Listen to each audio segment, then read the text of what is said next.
there's one thing about Christopher Nolan movies, it's that they're going to be completely different from the modern-day television and movies. You won't hear the characters spell out their plans or give 1,000 explanations of the plot twist before it even happens. Nah. Nolan wants you to have done your homework, so when you watch his movies, you can catch all the Easter eggs and hidden details all by yourself. But luckily for you, this time, you don't have to do that. If you're planning on watching the Odyssey, I'm here to catch you up to speed on everything you need to know before you watch the movie. Now, before we get into the movie context, let's get some essential info out of the way so you know who we're even going to be talking about. First, we have Odysseus, played by Matt Damon, the brilliant but deeply flawed king of Ithaca and the story's central hero who hasn't been home in a while. Waiting for him at home are his fiercely intelligent and loyal wife, Penelope, Anne Hathaway, and their son, Telemachus, the one and only Tom Holland, who has grown into an adult without really knowing his father. Guiding Odysseus from afar is Athena, Zendaya, of course, the goddess of wisdom and his greatest divine ally, while his journey is complicated by Calypso, Charlize Theron, the immortal nymph who keeps him on her island, and the arrogant nobleman Antinous, Robert Pattinson, the most dangerous of the men trying to marry Penelope and seize Odysseus' kingdom in his absence. That man can just really play any type of character he wants, can he? These, though, are the 6 core figures that the story will be based around. Now, if you know about the Odyssey, it's the story of a man trying to get home. What most people don't realize is that by the time the story begins, Odysseus has already lived on one of the greatest adventures in Greek mythology, Troy. Yeah, side note, this isn't a historical movie, it's just an adaptation of Greek mythology. So, to really understand where the Odyssey begins, we need to go back to the day the entire disaster began. Ironically, it wasn't a battle or a prophecy. It all started because of some wedding drama. How 2026 of them? But I mean, also weddings have a lot of drama. Now, the groom Peleus was one of Greece's greatest heroes. The bride was Thetis, a sea goddess so beautiful that even Zeus had once considered marrying her. But a prophecy claimed that Thetis' son would grow up greater than his father. Zeus wasn't about to risk producing someone powerful enough to overthrow him, though, so he arranged for her to marry a mortal instead. Kinda genius, kinda evil. The wedding, it was massive, gargantuan, huge. Gods, goddesses, my neighbor Phil, and heroes from all over the Greek world came to celebrate. Well, almost everyone. One guest, she was left off the list. Eris, the goddess of discord. Considering her entire job was creating conflict, whoever planned the seating chart probably thought they were avoiding a disaster. Instead, they kinda sorta accidentally created one, because Eris arrived anyway. And when she got there, she simply rolled a golden apple into the middle of the celebration before disappearing. Carved into it were 3 simple words: to the fairest. Within seconds, 3 goddesses claimed it belonged to them. Hera, queen of the gods, Athena, goddess of war and wisdom, and Aphrodite, goddess of love and beauty. No one wanted to decide which immortal goddess was the most beautiful, not even the all-powerful Zeus, so picking one would guarantee that the other 2 hated him forever. So Zeus handed the decision to a young Trojan named Paris. Unfortunately, Paris wasn't exactly impartial. Each goddess, they immediately offered him a reward. Hera promised him power. Athena promised him wisdom and victory in battle. Aphrodite promised him the most beautiful woman in the world. And when it came to making a decision, Paris didn't hesitate and chose Aphrodite. And it seemed like the best deal imaginable. The only catch was, the woman Aphrodite had promised him was Helen of Sparta. And, well, Helen kinda already had a freaking husband, Menelaus, played by John Bernthal in Nolan's film, The King of Sparta. Paris had chosen his reward. Now he was going to Sparta to collect it. Now, before I move further, Lupita Nyong'o has been cast to play Helen in the Odyssey. And people are losing their minds because they can't even fathom a Kenyan Mexican woman playing the most beautiful woman in the world, and are burying it under the guise of, oh, she don't look Greek. Now, let me remind you, Helen is Zeus's daughter, and she was born out of an egg. A literal egg. She isn't supposed to be a human Greek woman, and is also part divine. The only thing that needs to be accurate about her is that she's just insanely beautiful, and so Christopher Nolan pretty much nailed the casting. Now, back to the war that her beauty caused, though. By the time Paris arrived in Sparta, Helen had been famous for years. Stories about her beauty had spread across Greece long before she was old enough to marry. And when that time finally came, kings and princes traveled from all over the Greek world hoping to win her hand. Damn. But there was just one small teeny tiny problem, though. If Helen chose one man, what would the dozens of rejected princes do? Well, they would fight, of course, maybe in a steel cage with some chairs, but I don't know. And Helen's father, Tyndareus, knew that was a freaking disaster waiting to happen. Luckily, one of the men hoping to marry Helen came up with a brilliant solution, and his name was Odysseus. That's the dude from the movie! And this is actually our first glimpse of the man who will eventually become the hero of the Odyssey. Odysseus wasn't the strongest king in Greece or the richest, but he was already earning a reputation for being the smartest man in the room. He suggested that before Helen made her choice, every single suitor should swear an oath. Whoever Helen married, everyone else would promise to defend that marriage if anyone ever tried to steal her away. Perfect way to prevent a civil war, and surprisingly, everyone agreed. Helen eventually chose Menelaus, the king of Sparta, and the other princes, they went home. Bye-bye. Odysseus wasn't even disappointed though. He had never really expected to marry Helen. Instead, Tyndareus thanked him for solving the problem by helping him marry Penelope, Helen's cousin, and it turned out to be a much happier match. Odysseus and Penelope, they settled on the small island kingdom of Ithaca, where Odysseus ruled as king. Before long, they had a son, and for a brief moment, everything was exactly as Odysseus wanted it. He had a peaceful kingdom, a wife he genuinely loved, and an heir. I'd be pretty happy too if Spider-Man was my son, I'm just saying. Meanwhile, in Troy, across the Aegean Sea, Paris was preparing for a diplomatic visit to Sparta. Officially, he was traveling as a guest of King Menelaus, and in the ancient Greek world, being someone's guest was sacred. There was a custom called xenia, often translated as guest friendship. And essentially, guys, if someone welcomed you into their home, fed you, offered you gifts, and protected you while you stayed there, you were expected to respect them in return. Violating that relationship was considered an offense against Zeus himself, who watched over guests and hosts. And you might want to remember that in the back of your noggin. So xenia becomes one of the biggest themes in the Odyssey, and characters are constantly judged by how they treat strangers. Menelaus welcomed Paris exactly as tradition demanded. He feasted with him, hosted him, and treated him like an honored guest. Then, while Menelaus was briefly away from Sparta, Paris left, and Helen left with him. Whether Helen was kidnapped, persuaded, or willingly chose to go has been debated for over 2,000 years, so I doubt we're gonna get our answer today. But really, even the ancient Greeks couldn't agree. Some stories portray Paris as a charming lover, while others describe him as an abductor. Some suggest Aphrodite magically influenced Helen's feelings, making the whole situation less about choice and more about divine manipulation. Homer himself, though, leaves the question surprisingly complicated. But what nobody argues about is what happened next. Paris sailed back to Troy, Helen sailed with him, and somewhere in Greece, a king came home to discover that his wife, the most famous woman in the world, was gone. But right after getting over the initial shock of all of it, Menelaus remembered something. Every prince in Greece had sworn an oath, and Paris had just declared war on almost all of Greece. Menelaus wasted,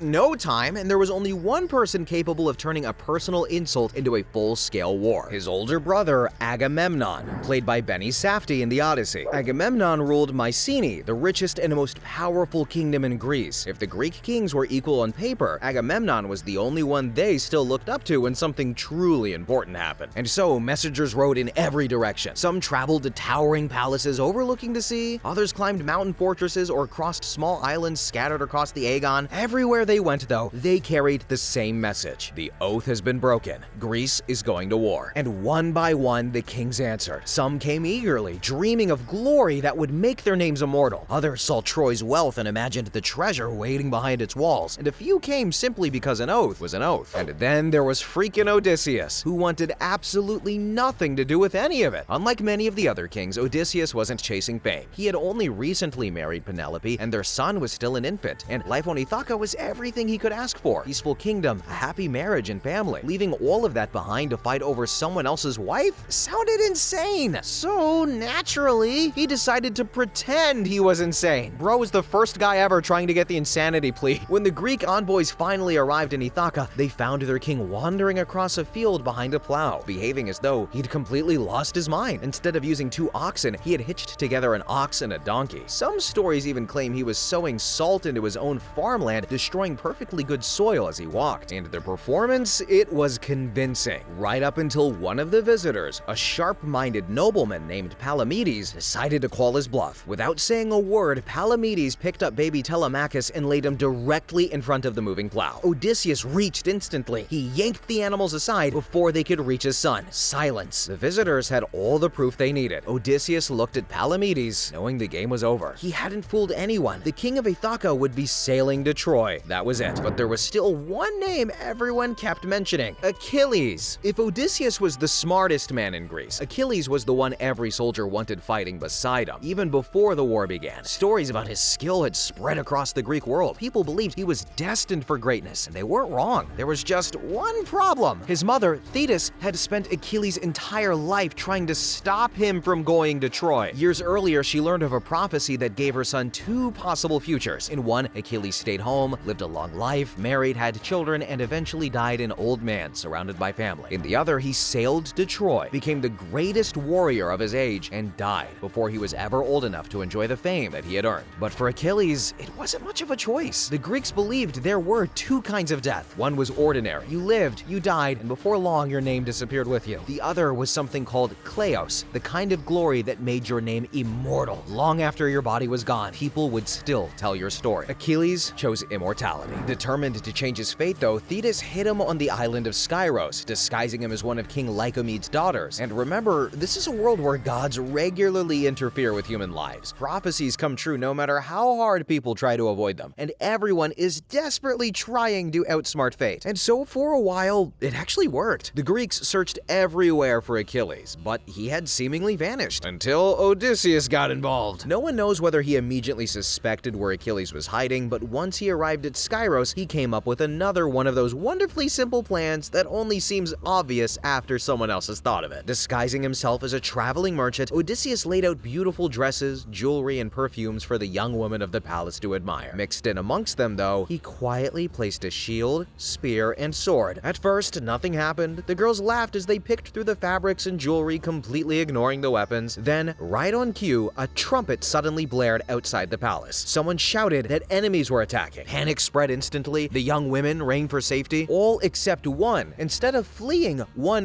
girl instinctively reached for the sword. Odysseus knew instantly he had found Achilles. Whether every detail of this story really happened exactly the way has been debated for centuries, but ancient writers loved it because it perfectly captured the difference between the two heroes who would define the Trojan War. And with Achilles finally convinced to join the expedition, it was go time. Soon, the harbor at Aulis was transformed into something Greece had never seen before. Hundreds of ships lined the coast, their masts stretching into the sky like a forest of wooden towers. Soldiers sharpened spears besides crackling campfires, blacksmiths hammered out the final pieces of armor, and kings who had only ever heard of one another in stories were suddenly standing shoulder by shoulder. You could walk through the camp and pass nearly every legendary hero in Greek mythology. Ajax the Great, built like a fortress carrying a shield so enormous it supposedly covered his entire body. Nestor, the oldest king there, was respected less for his strength than for the wisdom he'd accumulated over a lifetime of wars. Diomedes was young,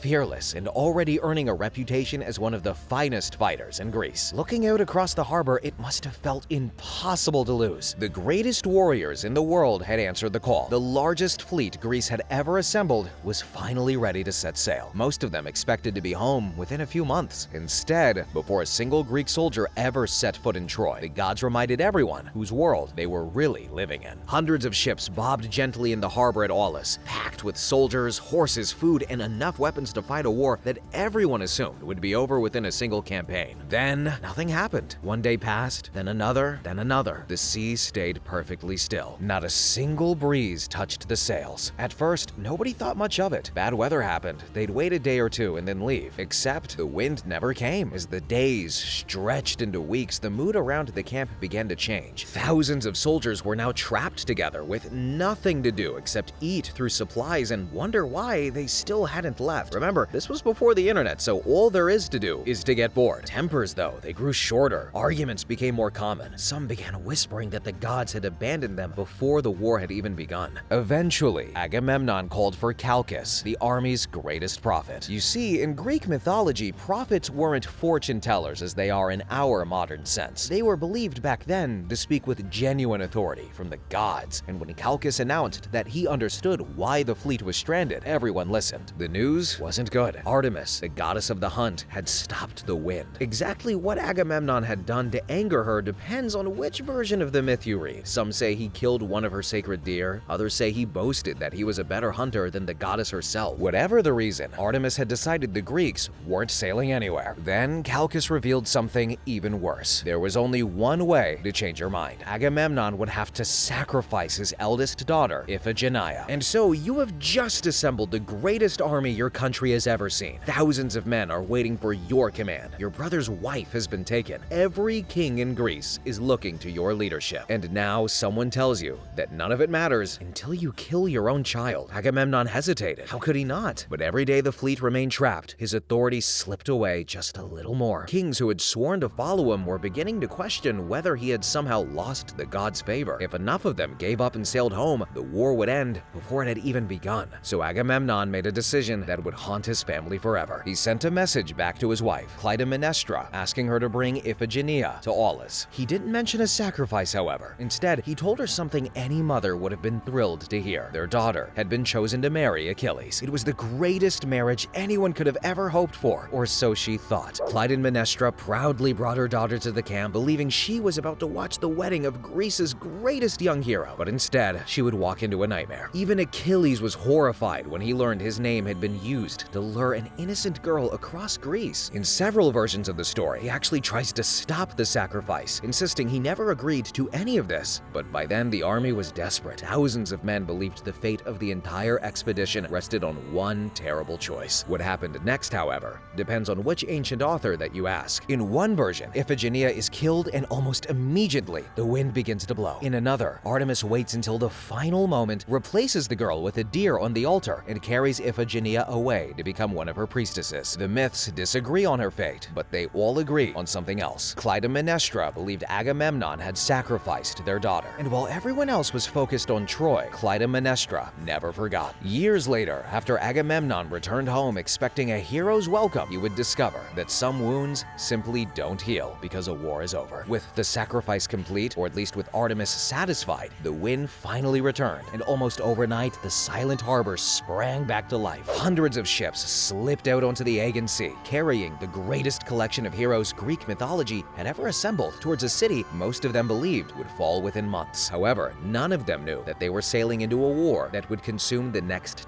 10 years of their lives. And the very first prophecy of that war came true almost the moment they arrived. It claimed that the first Greek warrior to set foot on Trojan soil would also be the first to die. And suddenly, nobody wanted to be the first anymore. For a brief moment, the greatest heroes in Greece stood frozen aboard their ships, each waiting for someone else to make the first move. Finally, a young prince named Protesilaus leapt ashore with his spear raised, determined to not let fear define him. He was killed almost immediately. The prophecy had been right. It wasn't exactly the inspiring beginning the Greeks had imagined. Still, they pressed on and established a massive camp just outside of Troy. Looking up from the beach, they finally saw the city they had traveled so far to reach. Troy was one of the richest cities in the ancient world, built behind enormous stone walls that had a reputation for being almost impossible to breach. Greek myth even claimed the walls had been built with the help of the gods themselves. Whether that was literally true, or simply a way of saying they were incredibly well built, the result was all the same. The Greeks quickly realized they weren't going to smash their way inside. If Troy was going to fall, it wasn't happening in a week, or even a month. Inside those walls ruled King Priam, an elderly king who had spent decades building Troy into one of the greatest powers of the ancient world. He had many sons, but two mattered more than anyone else. The first was Paris, the prince whose decision to leave Sparta with Helen had started this entire war. The second was Hector. If Paris gave Troy its biggest problem, Hector was its greatest hope. Everything people admired about Achilles, the Trojans admired about Hector. He was their finest warrior, their most respected commander, and a devoted husband to Andromache, and a father to their young son, Astyanax. He was fighting, though, because an enormous foreign army had landed outside his home, and everyone he loved was trapped inside the city,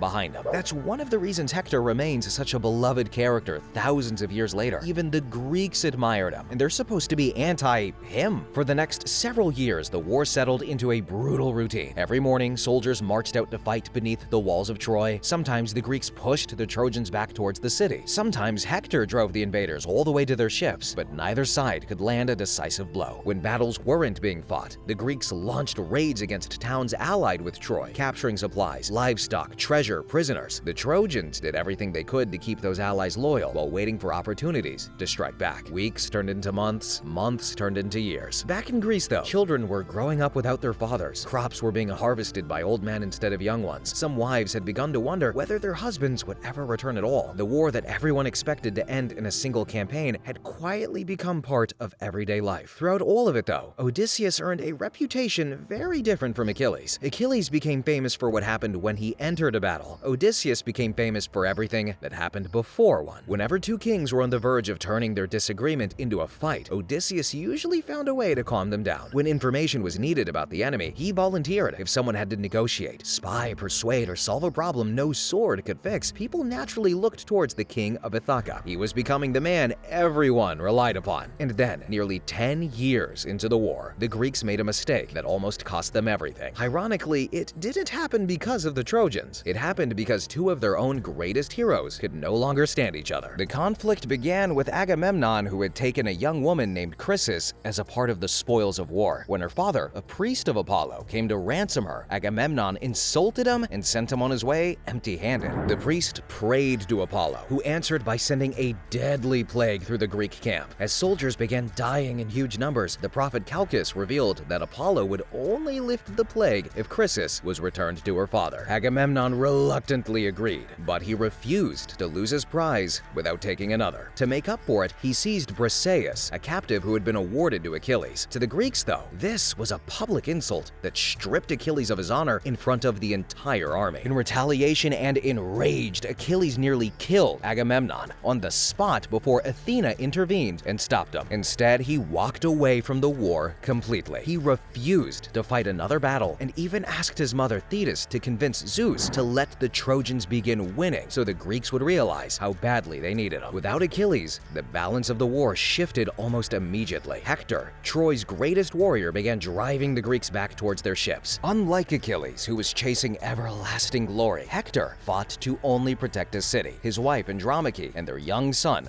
waiting behind Troy's walls. As the Trojans pushed closer and closer to the Greek camp, Agamemnon finally admitted he had made a mistake and offered Achilles treasure, land, and even the return of Briseis. But Achilles refused every offer. Watching his friends die while the greatest warrior in Greece sat on the sidelines became too much for Patroclus, Achilles' closest companion. He begged Achilles to let him wear his famous armor into battle, hoping the Trojans would mistake him for Achilles and retreat. Achilles finally agreed, but with one condition: drive the Trojans away from the ships, then come straight back. Patroclus promised, and it would be the last promise he would ever make. At first, Patroclus's plan would work perfectly. The moment the Trojans saw Achilles' unmistakable armor charging towards them, panic spread across the battlefield. After years of fighting, the mere sight of Greece's greatest warrior was enough to send many of them retreating. Patroclus drove the Trojans away from the Greek ships exactly as Achilles had hoped. But then he made one final fatal mistake. Instead of stopping, he kept going. Caught up in the moment of battle, Patroclus chased the Trojans all the way back towards the walls of Troy, forgetting Achilles' one instruction: come back. There he came face to face with Hector. The two warriors fought, and with help from the god Apollo, Hector struck Patroclus down. As he lay dying, Patroclus revealed the truth. He wasn't Achilles, and Hector had just killed the man Achilles loved most. When the news would reach Achilles, everything instantly became meaningless. His argument with Agamemnon, the insult over Briseis, and the honor he had been so determined to defend no longer mattered. The only thing left was revenge. His mother, Thetis, begged the god Hephaestus to forge her son a new set of armor, since Hector had taken the old one from Patroclus's body. Once it was finished, Achilles returned to the battlefield. In the mood in the Greek camp, it changed overnight. The man who refused to fight for weeks was now marching towards Troy with only one goal: find Hector. And so the Trojans would watch Achilles cut through their army almost effortlessly. Warriors who had once stood their ground fled back towards the safety of the city walls. Hector stayed behind. He knew exactly what was about to happen. His family begged him to come inside. Even King Priam called down from the walls, pleading with his son not to face Achilles alone, but Hector refused. If Troy was going to survive, someone had to stand and fight. The duel that followed became one of the most famous moments in all of Greek mythology. Achilles proved every bit as unstoppable as his reputation suggested, and after a fierce battle, he finally killed Hector outside the walls of Troy. But defeating him wasn't enough. Blinded by grief and rage, Achilles tied Hector's body to the back of his chariot and dragged it around the walls of the city, while Hector's parents, wife, and people watched in horror. Even by the standards of ancient warfare, it was seen as a shocking act. A few nights later, something remarkable happened. King Priam had secretly entered the Greek camp alone and walked into Achilles' tent. Instead of threatening him, however, the old king knelt before the man who had killed his son and begged for Hector's body so he could give him a proper funeral. Priam asked Achilles to imagine his own father, Peleus, and to think about how he would feel if someone refused to return his son's body. And for the first time since Patroclus died, Achilles broke. He wept with Priam. One man mourned his son, the other mourned his closest friend, and the life he now knew he would never have. Achilles returned Hector Hector's body, and the two enemies agreed to a temporary truce so Troy could bury its greatest hero. Hector's funeral brought a brief pause to the fighting, but it didn't end the war. Troy was still standing, and although the Greeks had lost count of how many years had passed, neither side was willing to surrender. Not long afterwards, the prophecy about Achilles finally caught up with them. Now, the details vary depending on the version of the myth you hear, but they all end the same way. During one of the final battles of the war, Paris fired an arrow that struck Achilles right in the heel. Get it? Achilles' heel? Now, on its own, it shouldn't have been a fatal wound, but the god Apollo is said to have guided the arrow to exactly the right spot. Greece's greatest warrior collapsed, and the man whose name was destined to live forever died just as the prophecy had foretold. Achilles' death would then create another problem. His magnificent armor forged by the god Hephaestus was considered the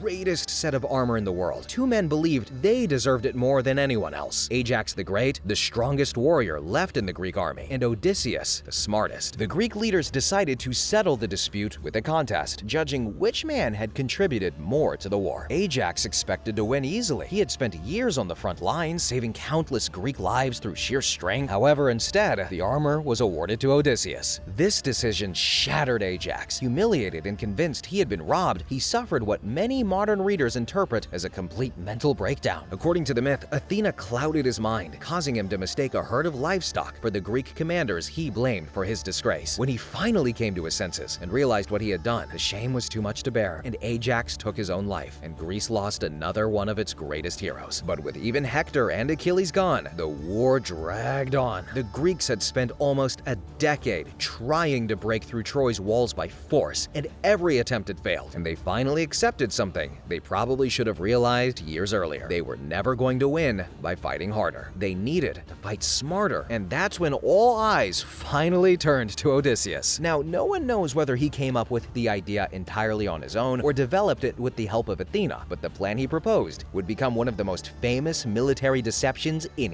history. Instead of launching another attack, the Greeks would pretend to surrender. They burned their camp, boarded their ships, and sailed away, disappearing over the horizon as though they had finally admitted defeat after 10 exhausting long-ass years. And on the beach, they left behind only one thing: a gigantic wooden horse. Hidden inside of it were some of Greece's finest warriors, including Odysseus. If the Trojans believed the war was over, they would do what 10 years of fighting had never allowed the Greeks to do. They would open the gates themselves. When the people of Troy woke the next morning, the beach was silent. Then they noticed the horse. It towered over the empty shoreline, carved from wood and unlike anything they had ever seen. The Trojans couldn't agree on what it meant. Some believed it was a victory offering left behind by the Greeks before they sailed home. Others suspected it was a trap. One man in particular wanted nothing to do with it. His name was Laocoon, a priest of Apollo, and he begged his people to leave the horse exactly where it was. According to the most famous version of the story, he even hurled a spear into its side. The wood echoed as it struck, but the celebration around him drowned out any sound that might have come from the inside. Then, another Greek appeared. His name was Sinon, and he claimed the Greeks had abandoned him before they sailed away. Brought before King Priam, Sinon spun an elaborate story. He insisted the horse had been built as an offering to Athena after the Greeks offended her, and that it had been made so enormous for one reason: if the Trojans dragged it inside their city, Athena would abandon the Greeks and bless Troy instead. And it was exactly the story the Trojans wanted to hear. Then something happened that convinced many of them the gods themselves had spoken. As Laocoon continued warning everyone not to trust the horse, two enormous sea serpents emerged from the water and attacked him and his two sons, killing them before disappearing again. To the Trojans, that was proof that Laocoon had offended the gods by attacking a sacred offering, and so his warning died with him. King Priam gave the order and the gates of Troy were open. After 10 freaking years of failing to break through those walls, the Greeks didn't have to force their way inside. The Trojans just invited them in. The horse was dragged through the streets while the city celebrated what everyone believed was the end of the war. That night, there were feasts, music, drinking, and laughter. Soldiers who had spent a decade preparing for another attack finally laid down their weapons. Then Troy fell asleep. Sometime after midnight, Odysseus and the warriors hidden inside the horse climbed out into the darkness. They quietly killed the guards protecting the gates and opened the city from within. At the same time, the Greek fleet, which had never actually gone home, returned under the cover of night. The army poured into Troy, and what followed was a massacre. The city burned, homes were destroyed, temples were looted, and countless Trojans were killed as the Greeks finally claimed the victory they had been chasing for a decade. King Priam was killed inside his own palace, and the great city of Troy, which had stood against the greatest army in Greece for a decade, was reduced to ruins in a single night. The war was finally over, or at least that's what the Greeks believed. They loaded their ships with treasure, divided the surviving captives among themselves, and prepared to sail home as conquering heroes. After 10 exhausting years, every man dreamed of the same thing, seeing his family again. But the victory had come at a terrible cost. In the chaos of Troy's destruction, many Greek warriors had shown no respect for the gods or their sacred places. Temples had been violated, innocent people had been slaughtered, and old grudges among the Olympians had only grown stronger. The gods, they had watched everything. Some were pleased, but the others were furious. As the Greek fleet left the smoking ruins of Troy behind, each king believed the hardest part of his life was finally over. But for so many of them, it had only just begun. One of the first tragedies belonged to Agamemnon. Now, remember his daughter Iphigenia? Whether she truly died or not depends on the version of the myth you hear, but one person never believed she had been saved: Agamemnon's wife, Clytemnestra. For 10 years, she had waited at home, convinced her husband had sacrificed their daughter simply to launch the war. And by the time Agamemnon finally returned to Mycenae, expecting to be welcomed as a victorious king, she had spent a decade planning her revenge. And so she murdered him. But not every homecoming would end so violently. Menelaus eventually made it back to Sparta with Helen, but not before years of wandering. Storms carried him as far as Egypt, and by the time he finally reached home, he had spent almost as long trying to return as he had fighting at Troy. Then there was Odysseus. Unlike Agamemnon or Menelaus, he never even came close to making it home. Before long, word stopped reaching Ithaca altogether. Months passed, then years. One by one, the other Greek kings either returned or were confirmed dead, but no one knew what had become of the king of Ithaca. Back home, Penelope found herself trapped in an impossible situation. 20 years had passed since Odysseus sailed away. Most people now believed he was dead, and with no king to rule Ithaca, powerful noblemen began moving into his palace. They ate his food, drank his wine, and competed for Penelope's hand in marriage, believing that whoever married her would become the next king. Penelope refused to give them an answer. Instead, she famously promised she would choose a husband once she finished weaving a burial shroud for Odysseus's elderly father. Every day, she would sit at her loom and appear to make progress. Every night, after everyone had gone to sleep though, she secretly unraveled everything she had woven that day. For years, she managed to delay the decision through nothing more than patience and intelligence. Athena, she had never stopped believing Odysseus deserved to return home. She admired his intelligence, his resourcefulness more than any other mortal, but another god had no interest in helping him. Poseidon, ruler of the sea, had become Odysseus's greatest enemy. And why? Well, that's one of the central mysteries at the beginning of the Odyssey, and it's a mystery Homer deliberately reveals as the story unfolds. But all you need to know before going in is that Odysseus has somehow earned the hatred of the god who controls every ocean he must cross to reach home. Most of Greece believes the king of Ithaca is dead, but only the gods know otherwise. And somewhere far from home, the man who entered the Trojan War is still trying to find his way back. And that, my friends, is where the Odyssey begins. And so guys, before we close out, a quick reminder that if you want something to listen to on the go or when the sudden urge to clean your entire closet hits you, some of my other videos are also now available on Spotify, like this one if you want to listen to it again. But thanks for watching, commenting, and have a good one. Bye-bye!